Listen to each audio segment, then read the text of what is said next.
3:47 a.m. The lobby was silent except for the hum of the vending machine and the distant crash of waves against the cliffs. Harper stared at her phone screen, the eviction notice blurring through tears she refused to let fall. 72 hours. That's all she had left. Her hands trembled as she set the phone face down on the desk, pressing her palms flat against the cool marble to steady herself. But it didn't help. Nothing helped anymore. She didn't hear him stand. Didn't notice Lucas crossing the empty lobby until his reflection appeared in the dark window behind her desk. He'd been there every night for 6 nights now, watching from that armchair with his laptop open, pretending to work, but she knew he wasn't working. She could feel his eyes on her during the quiet hours, could sense the question he never asked. Tonight, she couldn't hold it together anymore. The tears came hot and fast, her shoulders shaking with the weight of trying to carry everything alone. She turned away, but there was nowhere to hide in an empty lobby at 3. Nowhere to run when the only other person awake was a stranger who'd somehow become the most constant presence in her crumbling world. Hours earlier, everything had still seemed manageable. The evening shift change happened at 10:58 p.m. Harper arrived early, navy blazer crisp, despite her exhaustion. 3 weeks of double shifts, and tonight marked Lucas's 6th night in the lobby. She'd noticed him that first evening. The man who checked into room 214, but spent his nights in the leather armchair by the windows. Laptop open, pretending to work. Insomnia, she'd guessed. The hotel attracted that kind of guest sometimes. People running from something sleep wouldn't let them forget. Marcus, the evening manager, gathered his things. Same guest in the lobby, he said. The one from 214. He's been down here since 8. Harper nodded, signed the logbook. Marcus left and she was alone with the quiet hum of the vending machine, and the man who'd become a fixture in her overnight world. The first hour passed in familiar rhythm. Late check-ins processed. Reservation notes updated. Guest emails answered. She liked the night shift, the solitude, the way her work happened in silence. But she was aware of Lucas, the way his attention drifted toward the desk whenever she moved. Not intrusive, just present. At midnight she made coffee. When she returned, he stood at the counter, hands in his pockets. "I'm sorry to bother you," he said quietly, "but I was wondering if you knew when the kitchen closes." 11 p.m., Harper replied, "But I can check the courtesy refrigerator. We keep light items for guests. You don't have to do that. It's no trouble." She found a sandwich in the small fridge behind the desk, brought it out with bottled water, set them on the counter. "I'll add it to your room," she said. His expression shifted surprise, maybe. Or something softer. "Thank you," he said quietly. "You didn't have to. Everyone deserves to eat." He took the items, and their eyes held for a moment longer than necessary. Then he returned to his chair and Harper returned to her work, and the invisible thread between them pulled tighter. At 2 a.m., exhaustion crept in. She'd been awake since 6 the previous morning, worked her coffee shop shift, driven straight here. Her eyes burned, her shoulders ached, but she couldn't slow down. Not with rent 3 months overdue and Marin's tuition counting on money she didn't have. Her phone buzzed. A text from her landlord. Final notice. 72 hours. The world tilted. Harper gripped the counter, vision blurring. 72 hours, 3 days to find $2,000 that didn't exist. When she looked up, Lucas was watching. This time he didn't look away. His laptop sat forgotten, concern radiating from every line of his body. He stood slowly, took 3 steps toward the desk, then stopped, waiting, asking permission without words. Harper wanted to lie, to smile and say she was fine, but the words wouldn't come. She turned back to her computer, hands shaking, and tried to breathe through the panic crushing her chest. The night stretched on, silent, heavy, charged with questions neither of them knew how to ask. The next morning, Harper left the Tidewater at 6:15 a.m. as golden light spilled across the coastal highway. She drove home with the windows down, salt air tangling her hair, trying to let the ocean wind blow away the weight pressing on her chest. It didn't work. Her apartment was small, a studio on the 2nd floor of a converted Victorian 3 blocks from the water. Marin's textbooks covered the kitchen table. Her younger sister's nursing scrubs hung drying over the shower rod. Evidence of the life Harper was trying to build for both of them, held together with double shifts and determination. She collapsed into bed without changing, asleep before her head hit the pillow. 4 hours later, her phone rang. The hotel. Harper answered groggily. Harper, it's Marcus. Listen, we have a situation. That guest from last night, the one in the lobby. He's asking for you specifically. Her heart stuttered. Asking for me. Says he left something at the desk. Won't let anyone else help him. Can you come in early? She shouldn't. She had exactly 2 hours before her coffee shop shift started. But something in Marcus's tone made her agree. 20 minutes later, she was back at the Tidewater. Still wearing yesterday's clothes, her hair thrown into a messy bun. Lucas stood near the concierge desk, hands in his pockets, that same careful posture. When he saw her, relief crossed his face so quickly she almost missed it. I'm sorry, he said immediately. I told them not to call you in. What did you leave? Harper asked, professional mask sliding back into place. He hesitated. Then, quietly, nothing. I just wanted to make sure you were okay. The words hit her chest like a physical thing. She stared at him, the stranger who'd spent 6 nights watching her from across an empty lobby, who'd somehow seen through every wall she'd built. I'm fine, she managed. You're not. It should have felt invasive, should have made her angry.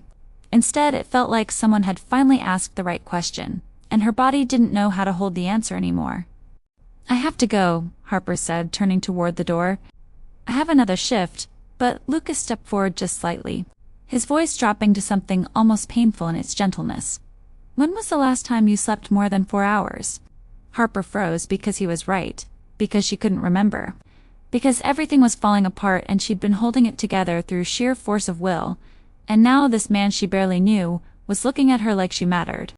I'm working on it, she whispered. Let me help you can't. Why not? Because I don't know you. Because accepting help means admitting I'm failing. Because if I let someone in and they leave, I won't survive it. Harper didn't say any of that. She just shook her head, walked out into the bright morning, and drove to her coffee shop shift. With tears she refused to shed burning behind her eyes. But that night, when she returned to the Tidewater at 9:58 p.m., Lucas was already there. Same armchair, same laptop, same quiet presence that had somehow become the steadiest thing in her unstable world. This time, when their eyes met across the lobby, Harper didn't look away first. On the third night, Lucas finally checked in. Room 214, Harper said, sliding the key card across the marble desk. Ocean view, king bed, complimentary breakfast from 6 to 10 a.m. Thank you. He took the card but didn't move toward the elevators. Do you mind if I ask you something? Harper's pulse quickened. Go ahead. Why do you work both shifts? Direct, unexpected. She could have deflected, could have given him the professional answer about saving money or enjoying the work. But something about the way he asked, genuine curiosity without judgment, made her tell the truth. My sister's in nursing school. Tuition's expensive. Lucas nodded slowly, processing. And your parents? Gone. Car accident when I was 22. The words came out flat. Factual. The way they always did when she'd told this story too many times. But Lucas's expression shifted, something raw and understanding crossing his face. I'm sorry, he said quietly. It was 11 years ago. That doesn't make it easier. No, it didn't. At the small scar on her thumb from where she'd cut herself opening a package last week. At the chipped nail polish she hadn't had time to fix. Evidence of a life moving too fast to catch up with itself. Room 214, she said again, softer this time. Elevators to your left. Lucas picked up his bag, took 3 steps toward the elevator, then stopped. Turned back. What time does your shift end? 6 a.m.? And what time does it start? 10 p.m. He did the math silently. 8-hour shifts, double work. No sleep. That's not sustainable, he said. I know, so why keep doing it? Because Marin deserves her degree. Because our parents died believing I'd take care of her. Because if I stop moving, I'll realize how much I've lost. Harper didn't say any of that either. She just smiled, the practiced one that made guests feel comfortable, and gestured toward the elevator again. Your room is waiting, Mr. ... single quotes. Lucas, he supplied. Just Lucas, your room is waiting, Lucas. He held her gaze for one more beat, then finally walked away. Harper watched him disappear into the elevator, watched the numbers climb to 2, watched the light settle on his floor. Then she returned to her emails and tried to ignore the feeling that something fundamental had just shifted. The night unfolded in familiar rhythms. A couple checked in at midnight, honeymooners, heading to the coastal suite. A family arrived at 2 a.m. with sleeping children, apologizing for the late hour. Harper handled it all with practiced efficiency, smiling and helpful and utterly professional. But at 3:20 a.m., when the lobby was empty again, Lucas emerged from the elevator. He wore the same jeans and sweater, hair slightly mussed like he had tried to sleep, but couldn't. He didn't approach the desk. Just settled back into his usual armchair, opened his laptop, and became part of the lobby's architecture again. Harper should have asked if he needed something. Should have inquired about the room, the bed, the amenities. Instead, she just went back to work, comforted by his presence in a way she didn't want to examine too closely.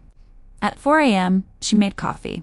Brought him a cup without asking, set it on the table beside his chair. "You don't have to keep doing that," Lucas said softly. "I know then. Why? Because you see me, because you stayed. Because in a world where everyone takes, you keep showing up without asking for anything back. Because everyone deserves coffee at 4 a.m., Harper replied. Lucas smiled then, a real one that transformed his whole face, and something warm bloomed in Harper's chest. Dangerous, complicated, impossible to ignore. They didn't speak again that night. But when her shift ended at 6 a.m., and she gathered her things, Lucas stood from his chair. "Drive safe," he said. "I will get some sleep. I'll try." He walked her to the doors, waited until she was safely in her car, then watched from the lobby windows as she pulled away. Harper could see him in her rearview mirror, a solitary figure backlit by the hotel's warm glow, and something in her chest pulled tight. 3 nights. That's all it had been. 3 nights of quiet proximity of coffee. At 4 a.m., of someone finally seeing how hard she was fighting. 3 nights, and Harper was already in danger of forgetting why she'd built walls in the first place. The 4th night started differently. Harper arrived at 9:45 p.m. to find Marcus waiting with a strained expression, and a man in an expensive suit standing beside him. The stranger looked like money. Old money, the kind that came with expectations and judgment baked in. "Miss Walsh," the suited man said before Marcus could introduce them. "I'm Douglas Meridian, Regional Director for the Tidewater Collection. I'd like a word." Harper's stomach dropped. Regional directors didn't show up at small coastal properties at 10 p.m., unless something was very wrong. Of course she managed, following him to the small office behind the front desk. Douglas didn't sit. He stood with his back to the desk, arms crossed, radiating disapproval. "I've been reviewing your employment file," he began. "Multiple double shifts, irregular sleep patterns, 2 instances of arriving late to your coffee shop job, due to overtime here." "I've never been late to my shifts here," Harper said carefully. "That's not the point. The point is that you're overextended, which makes you a liability. We can't have staff collapsing from exhaustion in front of guests." "I'm not going to collapse, you're barely holding on." Douglas pulled out his phone, showed her a screenshot.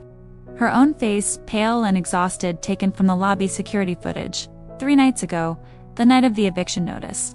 The night she'd cried at the desk. Shame burned through her. That was one moment. One moment is all it takes to damage our reputation.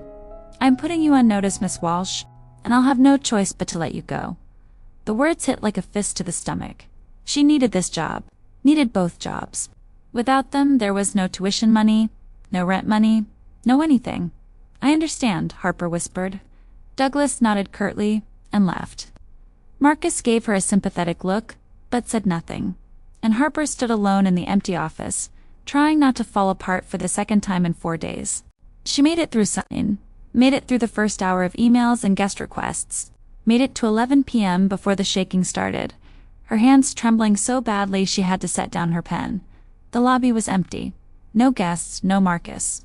Just her and the crushing weight of trying to hold together a life that kept splintering in her hands. Then the elevator chimed. Lucas stepped out, took one look at her face, and crossed the lobby in long strides. "What happened?" he asked, voice tight with concern. "Nothing. I'm fine, Harper." He said her name, like a truth she couldn't deny. What happened? And maybe it was the exhaustion. Maybe it was the way he kept showing up, kept caring when he had no reason to. Maybe it was just that she was so tired of carrying everything alone. "I'm going to lose my job," she whispered. "Both of them, probably. And when that happens, I'll lose the apartment, and Marin will have to drop out of school.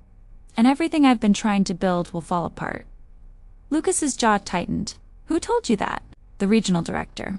He thinks I'm a liability, because you're working yourself to death trying to survive. Because I cried at work, the admission felt like failure. He has footage, said if I show any more visible distress, I'm done. For a long moment, Lucas just stared at her. Then, he did something unexpected. He pulled off his sweater, the soft gray one he'd worn every night, and held it out. "What are you doing?" Harper asked. "You're shaking? You need warmth." "I can't take your sweater." "Yes, you can," his voice gentled. "Let me help, Harper, please." She should have refused. Should have maintained professional distance. But her body made the decision before her mind could catch up, reaching for the offered warmth like a lifeline. The sweater smelled like cedar and something undefinable. Something that made her chest ache with longing for safety she hadn't felt in years. It was too big, sleeves hanging past her hands, but it was warm and soft and given freely. "Thank you," she whispered. Lucas smiled, that same transformative expression that made her forget how to breathe. "You're welcome. Now sit down before you fall down." Harper obeyed, sinking into the chair behind the desk. Lucas moved to the other side of the counter, maintaining respectful distance, even as concern radiated from every line of his body. "Tell me about Marin," he said quietly. So she did.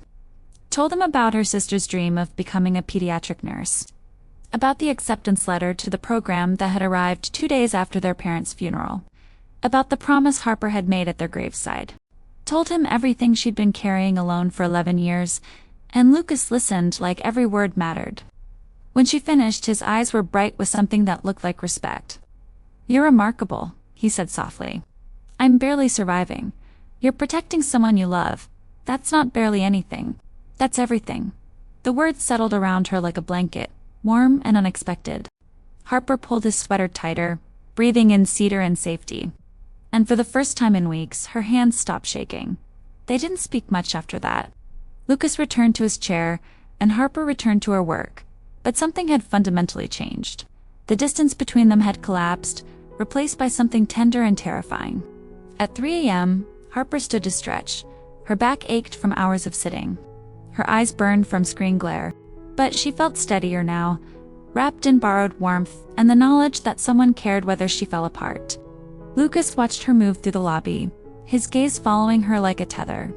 When she returned to the desk, she found a bottle of water waiting unopened, placed carefully beside her keyboard. Small gestures, quiet care. The kind of protection that didn't demand or control, just offered and waited. Harper picked up the water, met Lucas's eyes across the empty lobby, and smiled. A real one this time, not the professional mask. He smiled back, and the night felt a little less heavy.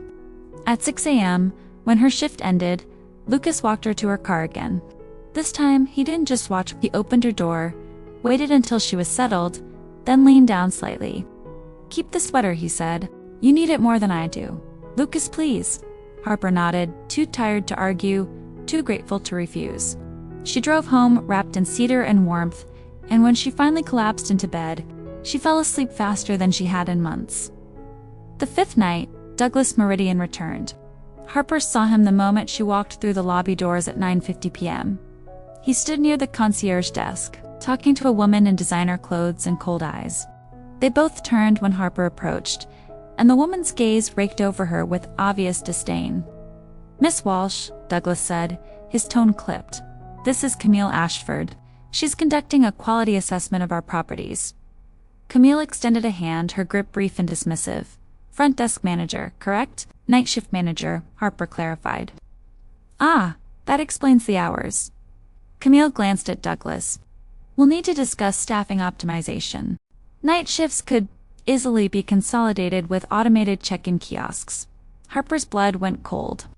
Automated kiosks meant no night manager. No job. "Our guests prefer personal service," she said carefully. "Your guests won't know the difference if the interaction is efficient." Camille pulled out an iPad, began taking notes. "How many check-ins do you average per night shift?" "It varies. Between 3 and 12. And how much of your shift is active work versus waiting?" The question was a trap. If Harper admitted most nights were quiet, she'd be proving Camille's point. If she lied, they'd check the security footage. "I handle emails, reservations, guest requests, and emergency situations," Harper said. "The work is steady, but not constant." Camille's smile was sharp. which suggests inefficiency. Douglas nodded, already convinced. Harper could see her job disappearing in real time, could feel the foundation of Marin's future crumbling under corporate logic and cost-cutting measures. "I'll prepare a full report," Camille continued. "But preliminary assessment suggests we could reduce labor costs by 40%, with minimal guest impact." Harper wanted to argue. Wanted to point out that she'd worked here for 3 years. That guest requested her by name. That personal service was the entire point of a boutique hotel. But Douglas's expression told her it wouldn't matter. She was already gone. They just hadn't told her yet. The evening shift change happened mechanically. Marcus left. Harper took her position behind the desk. Douglas and Camille settled into the seating area, iPads out, watching her like scientists observing a specimen. At 10:30 p.m., Lucas arrived. He walked through the front doors, saw the situation immediately, and his entire demeanor shifted. The casual warmth disappeared, replaced by something colder, more controlled. He crossed to the desk, and when Douglas noticed him, recognition flashed across his face. "Mr. Meridian," Douglas said, standing quickly. "I didn't realize you were staying at this property, Meridian." The name hit Harper like ice water. Lucas Meridian. Not just a guest. Part of the family that owned the Tidewater collection. Lucas didn't acknowledge Douglas. His attention stayed fixed on Harper, reading the distress in her face with unnerving accuracy. "Is everything all right?" he asked quietly. Harper couldn't speak, couldn't process the betrayal cutting through her chest.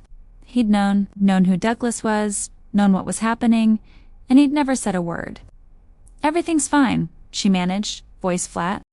Camille approached the desk, her expression calculating as she studied Lucas. "Mr. Meridian, I'm Camille Ashford. It's good to finally meet you in person." Lucas's jaw tightened. "Miss Ashford, your uncle mentioned you'd been staying at our properties, conducting your own quality assessment, something like that." Douglas moved closer, practically vibrating with nervous energy. "Lucas, we should discuss the expansion plans. Your mother's been trying to reach you. Not tonight, but the merger timeline." "I said not tonight." Lucas's voice carried an edge Harper had never heard before, cold authority that made Douglas step back. Then Lucas turned to Harper, and his expression gentled. "Can I get my usual room?" Harper wanted to refuse, wanted to tell him to leave, to stop pretending he was anything other than another corporate heir playing at normalcy. But her professional training kicked in, muscle memory overriding heartbreak. "Room 214, she said, sliding the key card across the desk without meeting his eyes. "Ocean view, king bed, complimentary breakfast from 6 to 10 a.m. Lucas took the card. His fingers brushed hers, a touch that felt like apology and question and plea all at once. But Harper pulled away, turned to her computer, and became the perfect picture of professional detachment. She heard him walk away, heard the elevator chime, heard Douglas and Camille resume their assessment discussion, voices low and calculating. At midnight, they finally left. Harper was alone with the empty lobby, the late-night silence, and the crushing weight of having trusted someone who'd been lying the entire time. She didn't cry, didn't break.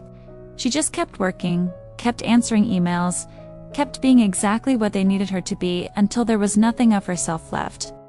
Harper didn't look up. "Harper," he said softly. "How can I help you, Mr. Meridian?" The formality made him flinch. "Can we talk?" "I'm working, please." "There's nothing to say." Harper's voice stayed perfectly level. "You're a guest. I'm staff. That's all we've ever been. You know that's not true, do I?" She finally looked at him, and the hurt in his eyes nearly undid her. "Because from where I'm standing, you lied about who you were, watched me fall apart, and never once mentioned that your family could fire me with a phone call. I didn't lie. I just didn't correct your assumption. That's the same thing." "I know." Lucas moved closer to the desk, his hands gripping the marble edge. "I know, and I'm sorry. But I need you to understand why." "I don't want to understand." "I want you to leave, Harper, please."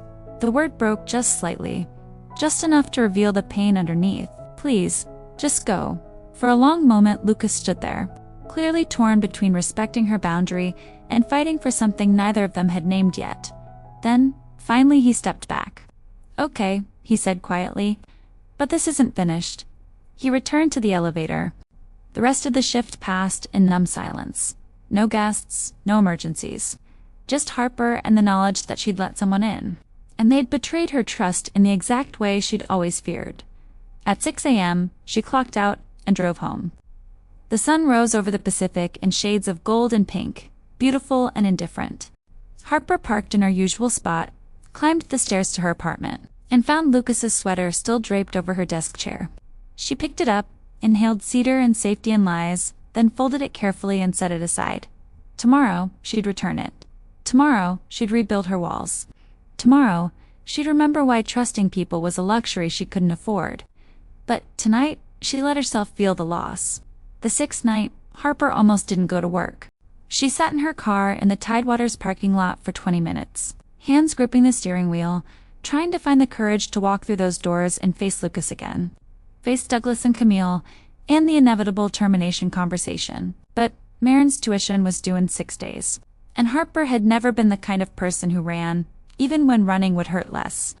She walked in at 9:55 p.m., 5 minutes early, and found the lobby empty.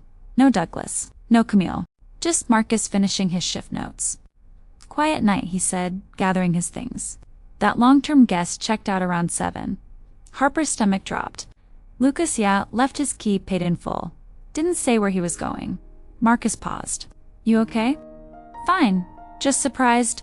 Marcus gave her a knowing look, but didn't push.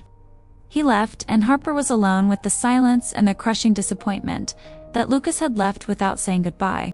She told herself it was better this way. Cleaner, less complicated. She should be relieved. Instead, she felt hollow. The first hour passed slowly.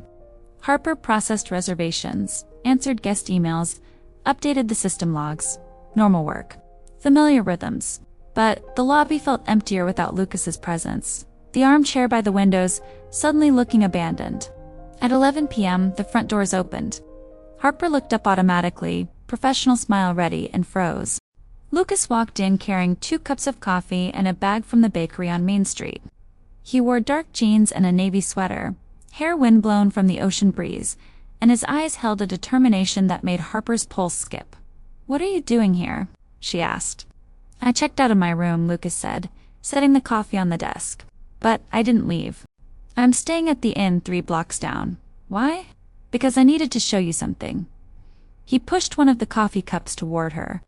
"And I needed to do it without being a guest here, so you couldn't hide behind professionalism." Harper stared at the coffee, at him, at the careful way he stood, hands in his pockets, giving her space, while making his intentions crystal clear. "You should go," she said. "I should.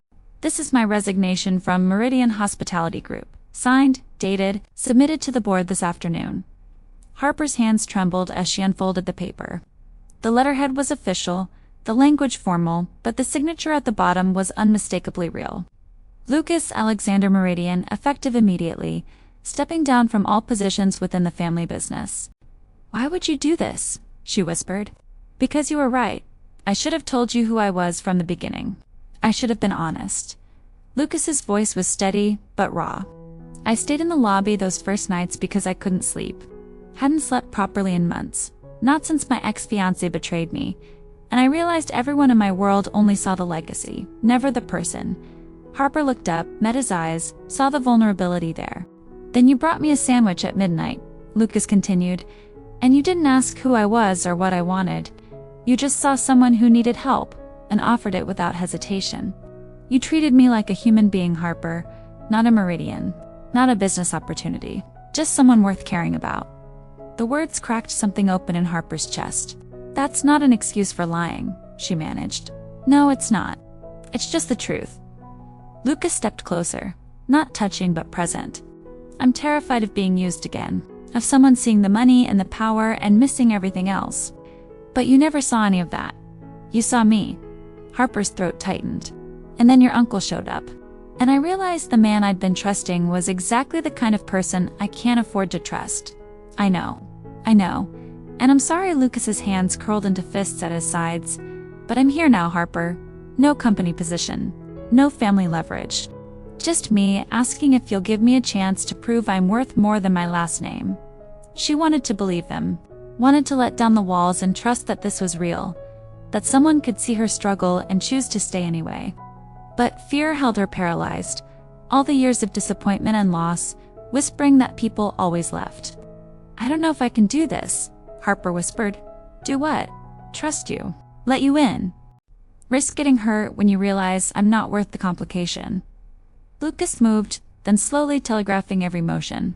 He reached across the desk, his hand open, palm up, asking permission. "May I?" he said softly. Harper looked at his hand, at the calluses on his palm, the slight tremor that said he was nervous too, at the way he waited, patient and respectful, for her to choose. She placed her hand in his. His fingers closed around hers, warm and steady. "You're worth every complication," Lucas said, voice rough with emotion. "You work 2 jobs to put your sister through school. You show kindness to strangers at 4 a.m. when you're exhausted. You keep fighting when most people would have given up. Harper, you're the most remarkable person I've ever met." Tears pricked her eyes. "You barely know me. I know enough. I know you deserve someone who sees you, really sees you. And I do. I see how hard you're fighting. I see your strength and your heart and your stubbornness." He smiled slightly. "I see you, Harper Walsh, and I'd like to keep seeing you, if you'll let me." The vulnerability in his voice broke through her last defense. Harper's walls crumbled, all the careful protection dissolving under the weight of being truly seen. "I'm scared," she admitted. "Me too. What if this doesn't work? Then we'll have tried something real instead of hiding behind fear." Lucas's thumb brushed across her knuckles, a gentle anchor. "I'm not asking for forever tonight. I'm just asking for a chance." Harper looked at their joined hands, at the way his touch felt like safety instead of threat. Then she looked up, met his eyes, and made a choice. "Okay," she whispered. He lifted her hand, pressed a kiss to her knuckles, gentle and reverent, and achingly sweet. "Thank you," he said against her skin. They stood like that for a long moment, hands clasped across the front desk, the empty lobby holding space for something fragile and new. Then Lucas released her hand, stepped back, and gestured to the coffee. "It's probably cold by now," he said. "I don't mind." She took the cup, took a sip, and felt warmth spread through her chest. That had nothing to do with temperature. Lucas smiled, that real one that made her forget to breathe, and settled into his usual armchair. "You know you're not a guest anymore," Harper said. "You don't have to stay in the lobby." "I know, but I'm not ready to leave yet." "Why not?" "Because you're here, and I'm not ready to go anywhere you're not." The honesty of it stole her breath. Harper sat down behind the desk, cradled the coffee in her hands, and let herself believe that maybe, just maybe, this was real. The night unfolded in comfortable quiet. Lucas worked on his laptop, occasionally glancing up to meet her eyes and smile. Harper processed reservations and answered emails, hyper-aware of his presence in the best possible way. At 2 a.m., she made fresh coffee. At 3 a.m., he brought her a pastry from the bakery bag. Small gestures, building trust. Creating something neither of them had names for yet. At 4 a.m., Harper stood to stretch. Her back ached less tonight, the tension she'd been carrying for weeks finally starting to ease. Lucas watched her move, his gaze warm and careful and full of quiet longing. "Come here," he said softly. Harper hesitated, then crossed the lobby to stand before his chair. Lucas looked up at her, hands resting on his knees, giving her complete control of the space between them. "You look tired," he said. "I am tired. When does this end, Harper? When do you get to rest?" "I don't know." Lucas stood slowly, closing the distance between them without touching. "Let me help, please. Not as a meridian. Not as someone with money or influence. Just as someone who cares about you. Lucas, I know you're proud. I know you've been doing this alone for 11 years, but you don't have to anymore." His voice dropped to something achingly gentle. "Let me be the person who stays." Harper's vision blurred. "Why? Why would you want to?" "Because you matter, Harper. You matter to me." The words settled around her like truth, undeniable and overwhelming. Harper reached up, her hand trembling as it touched his cheek, and Lucas leaned into her palm with a sound that was half relief, half surrender. "I don't know how to do this," she whispered. "Neither do I. We'll figure it out together." He covered her hand with his, holding it against his face, and they stood like that in the empty lobby, breathing each other's air, building something terrifying and beautiful. At 6 a.m., when her shift ended, Lucas walked her to her car. This time, when she unlocked the door, he caught her hand. "Can I see you tonight?" he asked. Not at the hotel. Somewhere else. Somewhere we can just be two people getting to know each other. Harper's heart stuttered. Like a date, exactly like a date. She should say no. Should maintain distance. Should protect herself from the inevitable hurt. But when she looked at Lucas, at the hope and vulnerability in his eyes, she couldn't make the word come. Okay, she said instead. Yes. Lucas smiled, bright and genuine, and pulled her hand to his lips. This time the kiss lingered, warm and soft and full of promise. When he released her, Harper's skin tingled where his mouth had been. 7 p.m., he asked. I have to work at the coffee shop until 6. 7:30. Then, I'll pick you up at your apartment. Harper nodded, slid into her car and drove home with her heart racing. In her rearview mirror, Lucas stood in the parking lot, watching until she disappeared around the corner. When she reached her apartment, she found a text waiting. Thank you for giving me a chance. Sleep well, Harper. And fell asleep thinking about Lucas's eyes, and the way his hand had felt in hers, and the terrifying possibility that maybe, just maybe, she'd found someone worth the risk. The date started at 7:43 p.m., because Harper spent 20 minutes changing outfits before settling on a simple blue dress that made her feel like herself. When Lucas knocked, she opened the door to find him holding a single white rose and wearing an expression that made her chest tight. You look beautiful, he said quietly. Thank you. You look nice too. He wore dark jeans and a white button-down sleeves rolled to his elbows. Casual but intentional. The rose he offered was perfect. Petals just beginning to open, stem wrapped in paper. I thought about bringing a whole bouquet, Lucas admitted, but that felt like too much too soon. This is perfect. Harper put the rose in water, grabbed her jacket, and followed Lucas down to his car. He drove a simple sedan, not the luxury vehicle she'd half expected, and when she commented on it, he smiled. I sold the Bentley last month, he said. Didn't feel right driving something that costs more than most people make in a year. Where are we going? Harper asked, as they pulled onto the coastal highway. Somewhere I haven't been in 15 years. Somewhere I used to go when I needed to remember who I was. They drove north along the coast, windows down, ocean wind, carrying salt and freedom. Lucas's hand rested on the console between them, close enough to touch but not presuming. Harper watched his profile in the fading light, the strong line of his jaw, the way his eyes softened when he glanced at her. 20 minutes later, they pulled into a small parking lot beside a wooden pier that stretched into the Pacific. The sun hovered just above the horizon, painting everything gold and orange. A few local fishermen worked their lines at the far end. Otherwise, they were alone. Lucas led her down the pier, and they stood at the railing watching waves crash against the pylons below.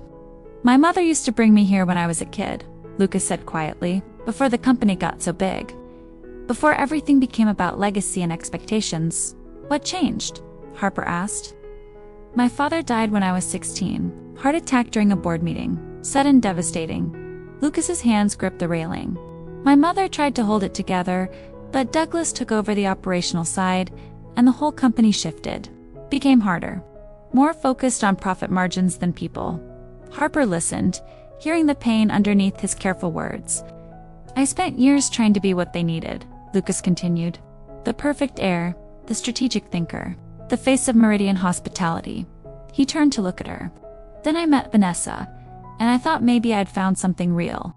Someone who saw past the name, but she didn't. Harper said softly. No. She was working for a competitor the whole time, gathering information, using me to access our expansion plans. When I found out, she didn't even pretend to care. Just said business was business.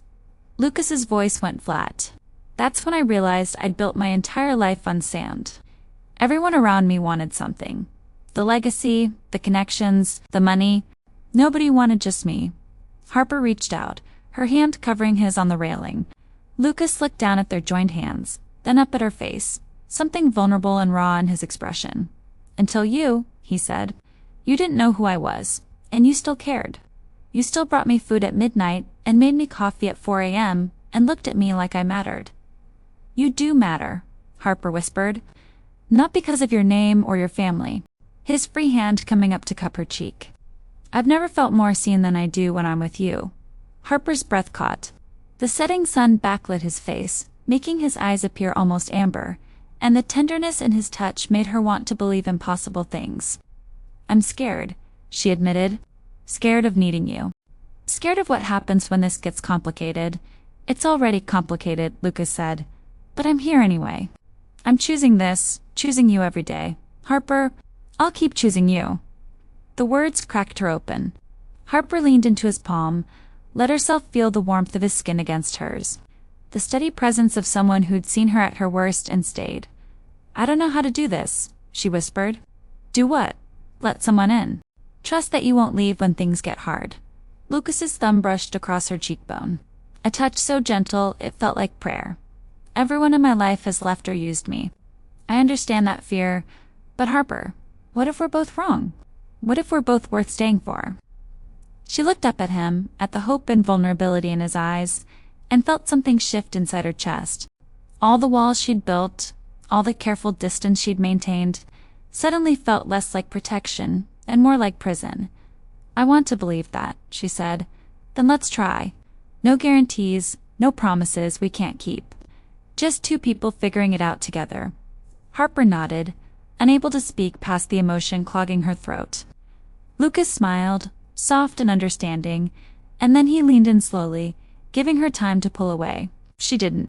His lips brushed hers, hesitant and questioning, a kiss that asked permission with every heartbeat.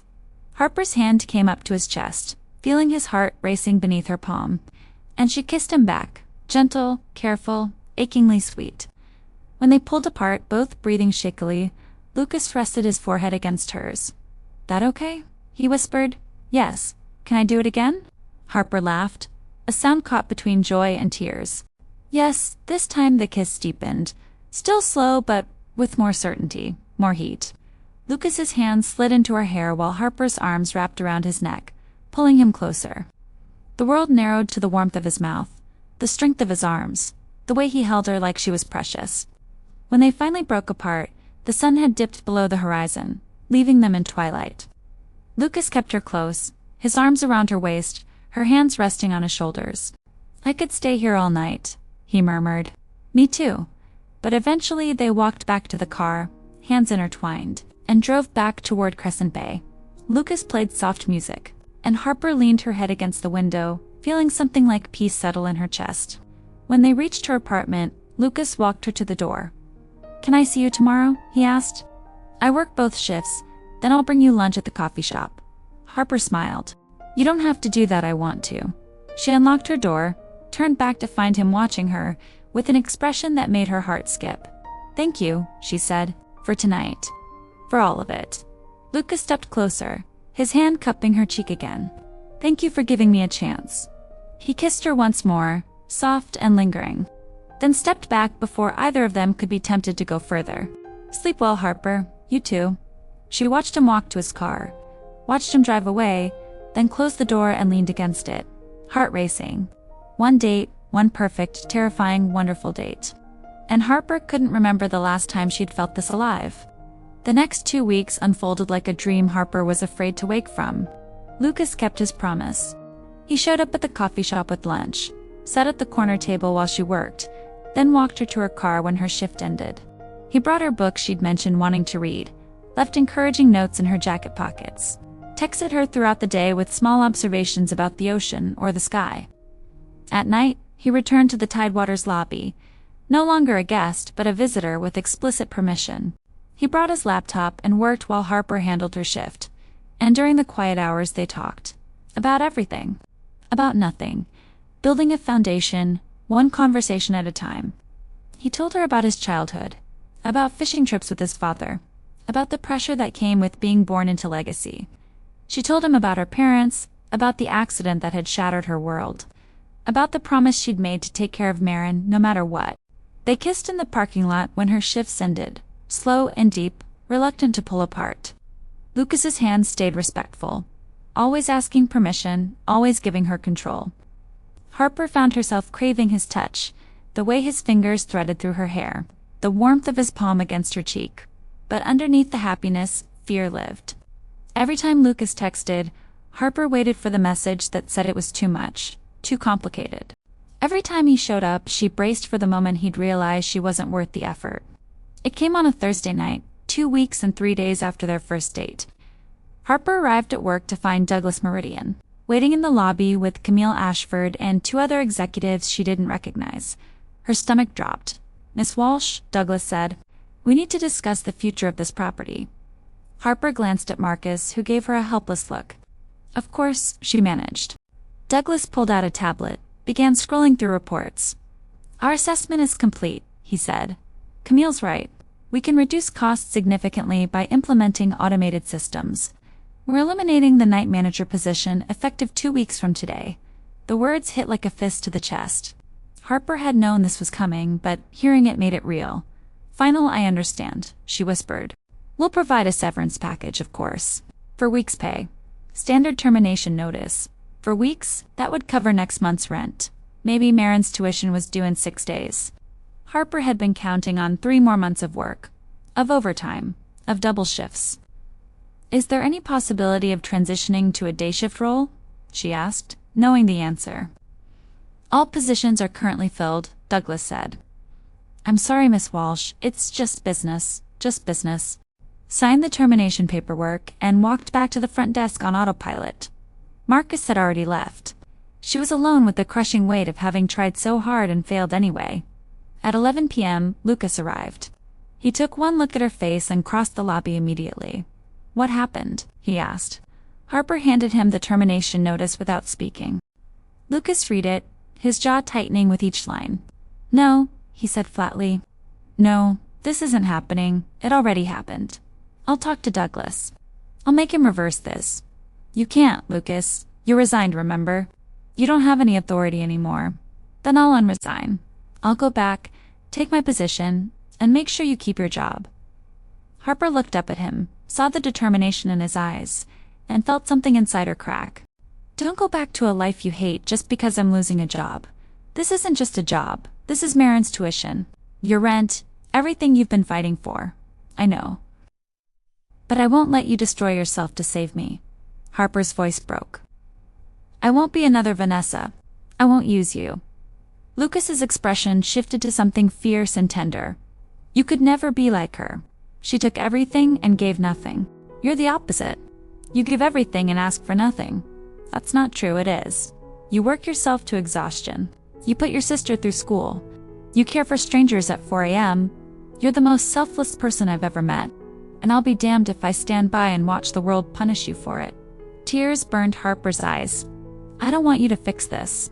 I want you to just be here. I am here. I'm right here, Harper. And I'm not going anywhere." She broke then, the tears falling hot and fast. All the stress and fear and exhaustion finally overwhelming her carefully maintained control. Lucas pulled her into his arms, holding her tight while she cried against his chest. "I'm so tired," she whispered. "I'm so tired of fighting alone. You're not alone anymore. I've got you. I promise, Harper. I've got you."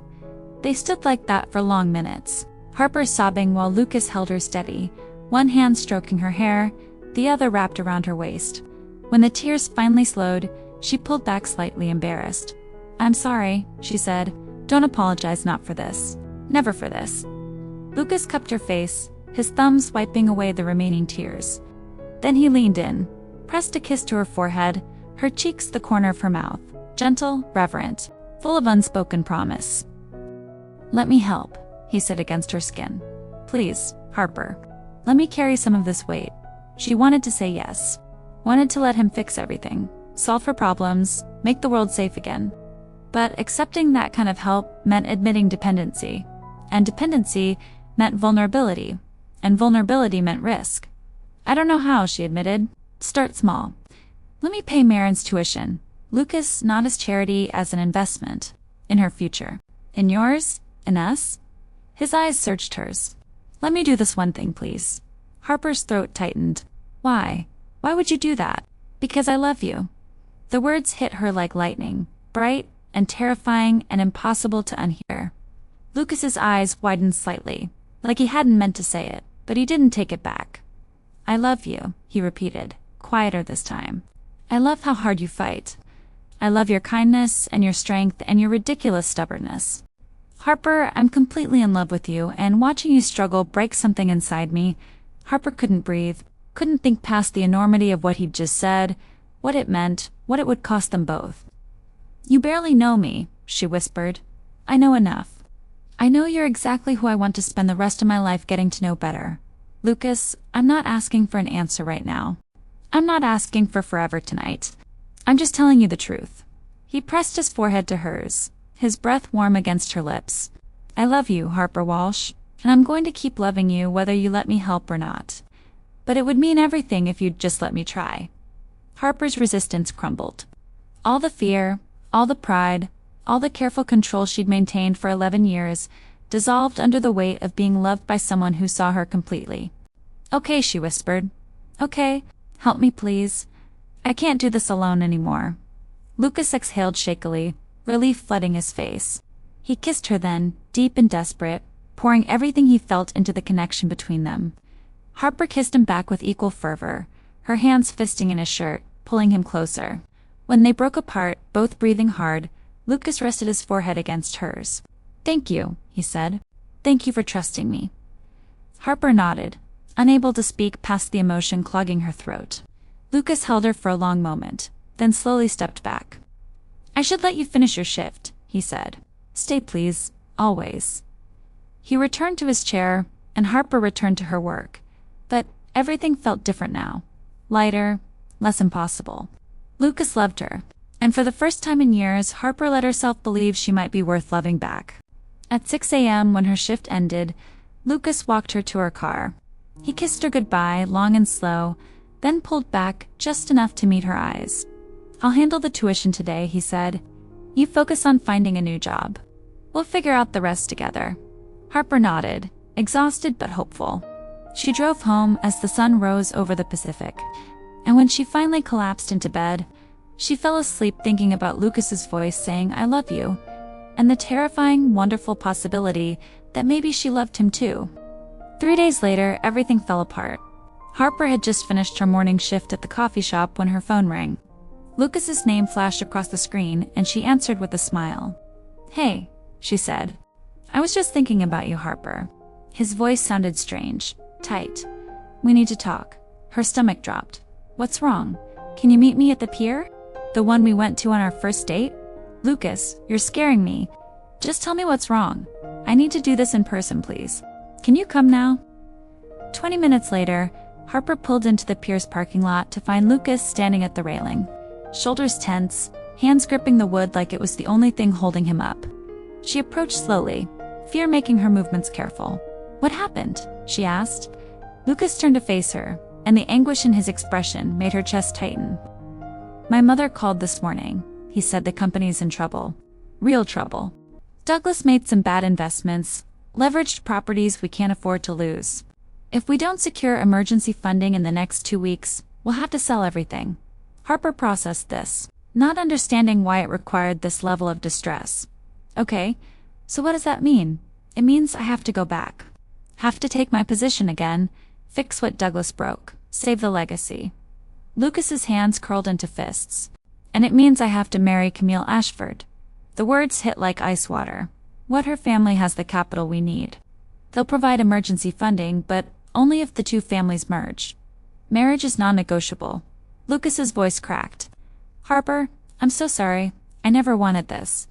I never meant for any of this to happen." Harper took a step back, her mind reeling. "So you're choosing your company over us? Over me? It's not a choice. It's a responsibility. Hundreds of employees will lose their jobs if I don't do this. Properties will be liquidated. Everything my father built will disappear. And what about what we built?" Harper's voice rose, anger and heartbreak tangling in her throat. "What about the last 3 weeks? What about I love you? I meant it. I mean it." Lucas moved toward her, but she backed away. "Harper, please understand. This isn't what I want, but it's what you're choosing. It's what I have to choose." "No." Harper's hands trembled. "You have a choice. You always have a choice. You're just choosing your legacy over me, and you want me to understand why that's acceptable. That's not fair."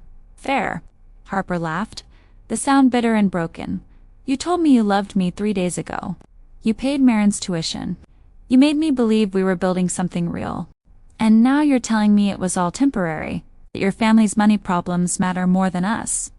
It's not about money. It's about responsibility. It's always about responsibility with you people. Harper's voice went cold. Douglas used responsibility to fire me. Your ex used business justification to betray you, and now you're using duty to walk away. But it's all the same. You're all the same.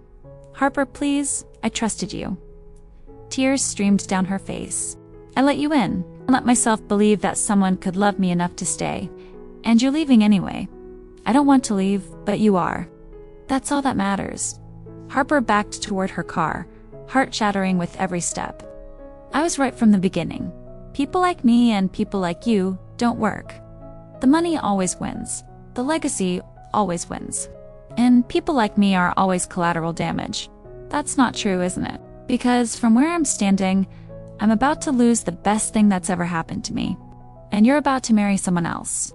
Sounds like pretty clear collateral damage to me. Lucas's face crumpled. I love you. I love you so much it hurts. But I can't let hundreds of people lose everything because I'm selfish. Loving me isn't selfish. It's the only honest thing you've ever done. Harper opened her car door, paused with one hand on the frame. But it doesn't matter now. You've made your choice. I hope she's worth it. I hope the legacy is worth it. I hope when you're lying next to her in 20 years, you don't think about the girl who worked double shifts and loved you anyway. Harper, goodbye. Lucas got in her car, slammed the door, and drove away before he could see her completely fall apart. In her rearview mirror, Lucas stood alone on the pier, and Harper thought about how they'd kissed there 3 weeks ago, under a setting sun. It felt like a lifetime ago. She made it home before the sobs came. Great heaving cries that shook her entire body. She'd known better. Known not to trust, known not to hope. But Lucas had been so gentle, so careful, so convincing in his love. And it had all been a lie. Her phone buzzed repeatedly. Text after text from Lucas. Please let me explain. This isn't what I want. I'm so sorry. I love you.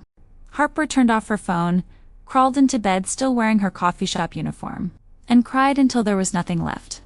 When Marin came home from class and found her like that, her sister held her without asking questions, and Harper was grateful. She couldn't talk about it. Couldn't explain how she'd fallen in love with someone who'd chosen duty over her. 3 days passed. Harper stopped going to the Tidewater, called in sick to the coffee shop, barely left her room. The eviction notice remained on her desk, mocking her. 72 hours had become 0 hours, and her landlord was being surprisingly patient, but patience had limits. On the 4th day, there was a knock at her door. Harper opened it to find Douglas Meridian standing in the hallway, looking uncomfortable. Miss Walsh, he said, may I come in? No, I have a check for you. From Lucas. He wanted to make sure you were taken care of. Harper stared at the envelope. Douglas held out. Inside, she could see a check with too many zeros. Money that would solve her immediate problems and probably a dozen future ones. Blood money, guilt money, a payoff to make Lucas feel better about choosing his legacy. I don't want it, Harper said. Miss Walsh, be reasonable. I don't want his money. I wanted him. Her voice broke. But apparently, that wasn't an option. So you can take that check back to Lucas and tell him, I'm not something that can be bought off. She closed the door in Douglas's face, leaned against it, and felt the loss all over again. Lucas had made his choice, and Harper was learning to live with hers. The wedding was announced 1 week later. Harper saw it on her phone while working her morning shift at the coffee shop. A press release from Meridian Hospitality Group. Lucas Alexander Meridian to wed Camille Ashford in a private ceremony at the family estate. Merger complete, company saved. Legacy preserved.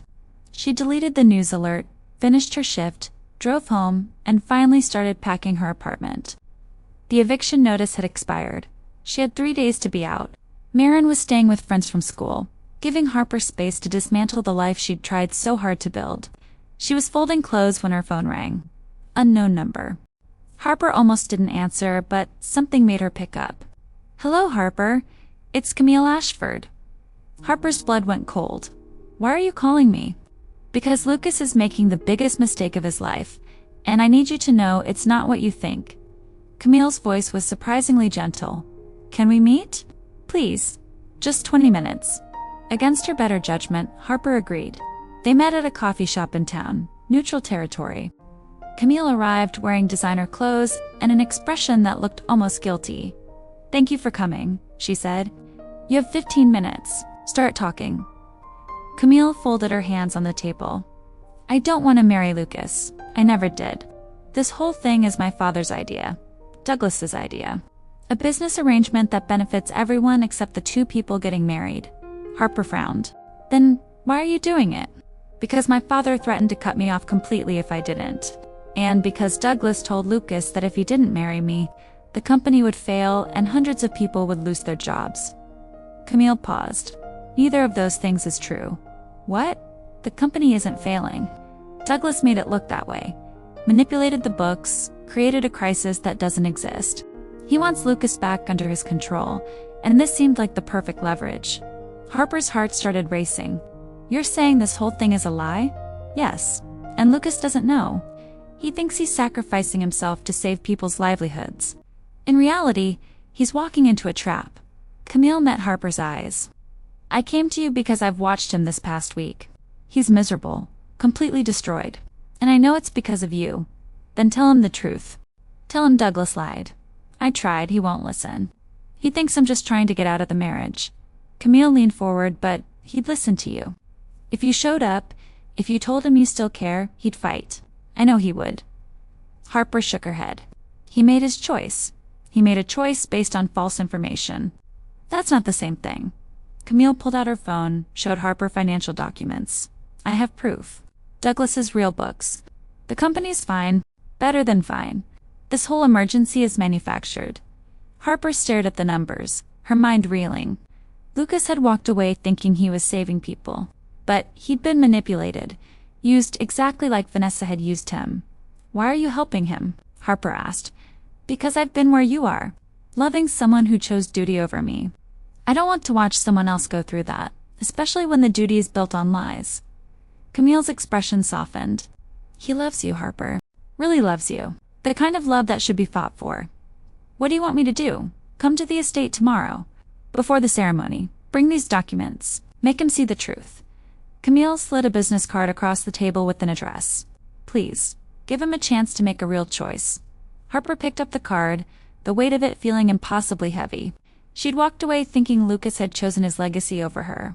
But if Camille was telling the truth, he'd been lied to, manipulated, used by the exact people he'd been trying to protect.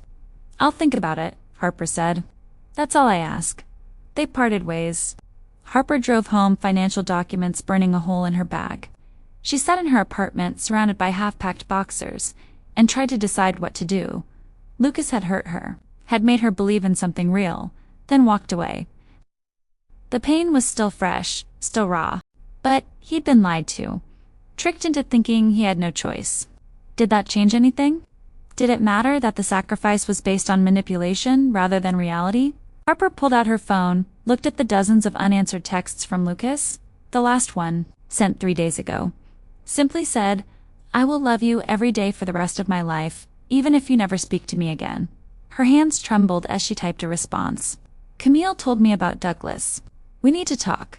She hit send before she could second-guess herself. 3 dots appeared immediately. Then, where, when? Harper took a deep breath. Tomorrow morning, your family estate, before the ceremony. The response came within seconds. I'll be there. Harper set her phone down, her heart racing. She didn't know if this would fix anything. Didn't know if the truth would be enough to heal the hurt between them. But she owed it to both of them to try. She spent the rest of the night preparing, gathering the documents, rehearsing what she'd say. At 3 a.m., she finally fell into restless sleep, dreaming of cedar and ocean air and the way Lucas had held her, like she was precious. Tomorrow, she'd find out if love was strong enough to survive betrayal. Tomorrow, she'd make Lucas choose again. And this time the choice would be real. The Meridian estate sprawled across 20 acres of coastal cliffside, all manicured lawns and elegant architecture. Harper had never seen anything like it. She drove through the gates at 9 a.m., her beat-up sedan looking painfully out of place among the luxury vehicles parked near the main house. Lucas waited on the front steps, wearing dark slacks and a white dress shirt, no tie. He looked exhausted, his eyes red-rimmed, dark circles speaking to sleepless nights. When he saw her, his entire body went rigid with hope and fear. Harper got out of her car, documents clutched in her hand, and walked toward him on shaking legs. They stopped 3 feet apart, the distance between them feeling like miles. "You came," Lucas said, voice rough. "I came. Harper, I'm so sorry. I know I hurt you. I know walking away was stop." She held up her hand. "Before you say anything else, you need to see these." She handed him Camille's documents. Lucas frowned, began reading, and with each page his expression shifted from confusion to understanding to fury. "No," he breathed. "No, this can't be real. It is. Camille gave them to me." "Douglas lied to you, Lucas. The company isn't failing. There's no emergency. He manufactured this whole crisis to get you back under his control." Lucas's hands trembled, the papers shaking. "I gave up everything. I walked away from you, agreed to marry someone I don't love, sacrificed my entire future because I thought people would lose their jobs. I know, and it was all a lie." "Yes." Lucas looked up at her, devastation and rage warring in his eyes. "I have to stop this wedding. I have to confront Douglas." "You will. But first, I need you to answer a question. Anything." Harper took a breath, steadying herself. "If the crisis had been real, would you still have chosen duty over me?" The question hung between them, sharp and unavoidable. Lucas set the documents down, moved closer, his hands coming up to frame her face. "No," he said firmly. "No, Harper. If I'd known the truth, I never would have walked away. But even thinking the crisis was real, I should have found another solution. Should have fought harder. Should have chosen us. Lucas, I love you. I love you more than I've ever loved anything. And these past 2 weeks have been hell. I wake up thinking about you. Fall asleep thinking about you. Every moment without you feels wrong." His voice cracked. "I made a mistake. The biggest mistake of my life. But if you'll give me another chance, I swear I'll never choose anything over you again." Tears streamed down Harper's face. "You hurt me. You made me believe we were building something real. Then you left. I know, and I'm sorry. I'm so sorry." Lucas's thumbs wiped her tears, his touch achingly gentle. "I thought I was doing the right thing. Thought I was protecting people. But all I did was prove I was still letting fear control me." "What fear?" "Fear that I'd always have to choose between love and responsibility. Fear that I couldn't have both. Fear that being happy was selfish." Lucas pressed his forehead to hers. "But you taught me something, Harper. You taught me that love isn't selfish. It's the most honest thing we can do, and choosing you isn't abandoning responsibility. It's choosing a different kind of legacy." Harper's breath hitched. "What kind of legacy?" "The kind built on love and trust and partnership. The kind that says people matter more than property. The kind where I get to wake up next to the woman I love every morning and know I made the right choice." "Lucas, marry me," he said urgently. "Not someday. Not eventually today. Right now. I'll call off this farce with Camille, confront Douglas, and then I'm taking you to City Hall and making you my wife before anything else can go wrong." Harper pulled back slightly, shocked. "You're serious? Completely serious?" "I lost you once because I was too scared to fight for what mattered. I'm not making that mistake again." Lucas's eyes blazed with determination. "Marry me, Harper. Choose me the way I should have chosen you from the beginning." She looked at him, at the fierce love in his expression, at the way his hands trembled against her skin. Every logical part of her brain said this was too fast, too complicated, too risky. But her heart had already answered yes. Harper whispered.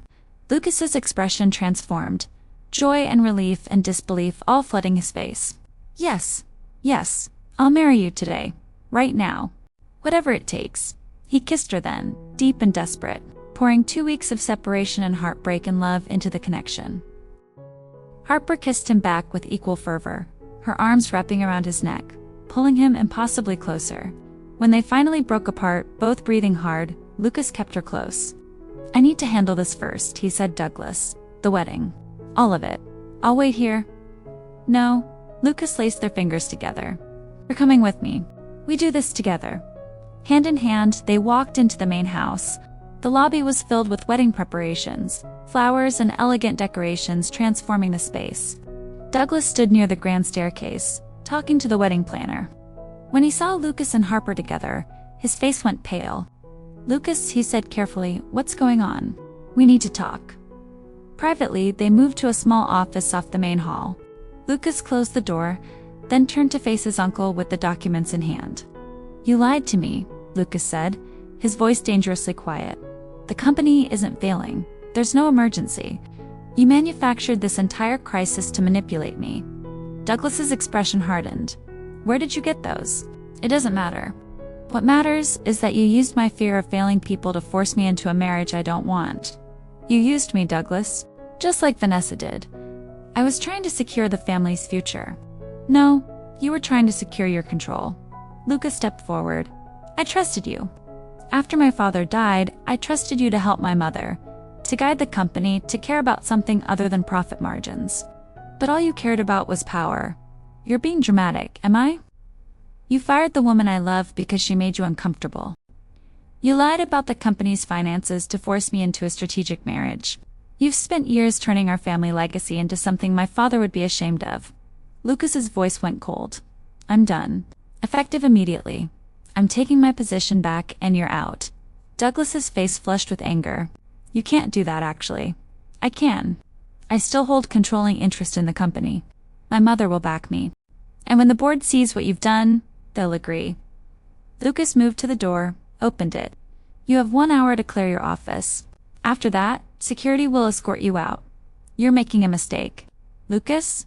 No. The only mistake I made was trusting you in the first place. Lucas glanced back at Harper, his expression softening. Now, if you'll excuse me, I have a wedding to cancel, and a different one to plan. They left Douglas standing in the office, stunned and furious. Lucas led Harper through the house, found Camille in one of the guest rooms, already dressed in her wedding gown. I'm not marrying you, Lucas said without preamble. Camille smiled, genuine relief crossing her face. Thank God.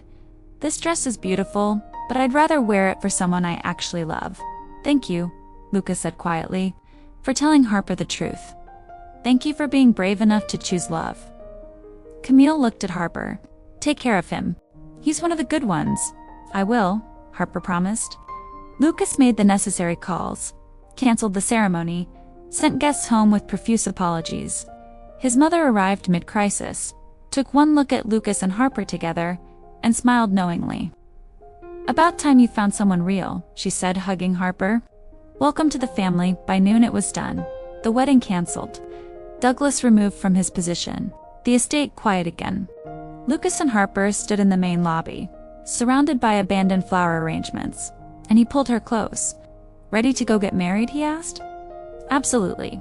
They drove to City Hall in Harper's beat-up sedan, both still wearing the clothes they'd arrived in. No flowers, no guests, no elaborate ceremony. Just two people choosing each other with absolute certainty. The clerk married them in a small room with fluorescent lighting and beige walls. Lucas held Harper's hands, spoke his vows with a voice that shook with emotion. I promise to choose you every day, to fight for us when things get hard, to love you with everything I have for the rest of my life. Harper's voice was steady, despite her tears. I promise to trust you, to build something real with you. Not for what you have, but for who you've always been. When the clerk pronounced them married, Lucas kissed her like he'd been waiting his whole life for this moment. Harper kissed him back, and in that ugly little room at City Hall, everything finally felt right. They were married. They were together. They had chosen love. 6 months later, Harper woke to sunlight streaming through floor-to-ceiling windows and the sound of waves crashing against the cliffs below. The coastal house Lucas had bought after their wedding was small by Meridian standards, just 3 bedrooms and an open-concept living space, but it was theirs. No family legacy attached, no corporate ties. Just a home they'd chosen together. Lucas slept beside her, one arm draped across her waist, his breath warm against her shoulder. Harper watched him for a moment, marveling at the peace in his expression, the way 6 months of actual rest had erased the exhaustion from his face.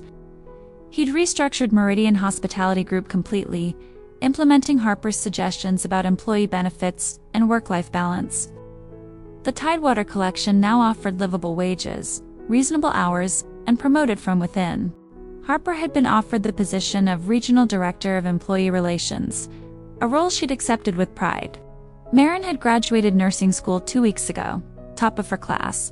She'd cried when Lucas and Harper showed up at the ceremony, and later admitted she'd never doubted her sister would find a way. But Harper's favorite part was this: the quiet mornings, the lazy weekends. The simple act of waking up next to someone who loved her completely. Lucas stirred, his eyes opening slowly. When he saw her watching him, he smiled. "Good morning, Mrs. Meridian," he murmured. "Good morning, Mr. Meridian." He pulled her closer, kissed her softly. "What time is it?" "Almost 8. We should get up. Marin's coming for brunch." In a minute, Harper tucked herself against his chest, breathing in cedar and home. "I just want to stay here a little longer." Lucas's arms tightened around her. "I love you. I love you too." They'd said it 1,000 times in 6 months, but it never lost its power. Harper still felt her heart skip when Lucas looked at her like she was the best thing that had ever happened to him. Eventually they got up. Lucas made coffee while Harper started breakfast. They moved around each other with easy familiarity, a partnership built on trust and choice and unwavering commitment. When Marin arrived at 10, she found them on the deck, sharing a cup of coffee and watching the ocean. She hugged them both, settled into her chair, and grinned. "You two are disgustingly happy," she said. "Yes," Lucas agreed. "We are." After brunch, Marin left for her new job at the hospital. Lucas and Harper cleaned up together, then walked down to the private beach below their house. The California sun warmed their skin, and the ocean stretched endlessly before them. "I've been thinking," Lucas said, lacing their fingers together, "about the future. What we want to build together." Harper looked up at him, curious. "And what do you want to build? A family eventually? Maybe in a year or two?" Lucas's expression softened. "But more than that, I want to build something that matters. Use the resources we have to help people like you. People working themselves to exhaustion just to survive. What are you thinking? A foundation. Scholarships for students like Marin. Housing assistance for workers in hospitality. Support systems, so nobody has to choose between survival and rest." Lucas turned to face her fully. "I want to turn the Meridian legacy into something my father would be proud of.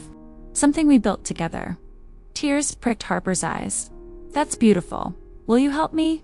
Be my partner in this?" "Always." Lucas kissed her, slow and sweet, the ocean wind tangling their hair. When they pulled apart, he rested his forehead against hers. "I never thought I'd be this happy," he admitted. "Me neither. Thank you for giving me a chance. For forgiving me when I didn't deserve it. For choosing me. Thank you for seeing me. For staying. For loving me exactly as I am." They stood like that for a long time, wrapped in each other, the Pacific crashing behind them. Harper thought about the eviction notice 6 months ago, the desperation, the exhaustion, thought about Lucas sitting in that lobby night after night, watching her fall apart. She'd been so afraid of trusting, so certain that people like them didn't work. But here they were, married, happy, building something real. "I love you," Harper whispered. "I love you too," Lucas replied. "Every day. For the rest of our lives." The sun climbed higher, painting the ocean in shades of gold and blue. Lucas and Harper walked back to their house, hand in hand, ready for whatever came next. They'd found each other in the darkest hours, held on through betrayal and fear, and chosen love when the world said it was impossible.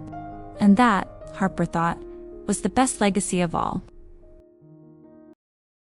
If you made it all the way to the end, please subscribe. It really helps the channel grow. I'd love to hear from you. On a scale of 0 to 10, how did this story make you feel? Drop your rating in the comments. I'll read every single one. I'm truly grateful you're here. See you in the next story.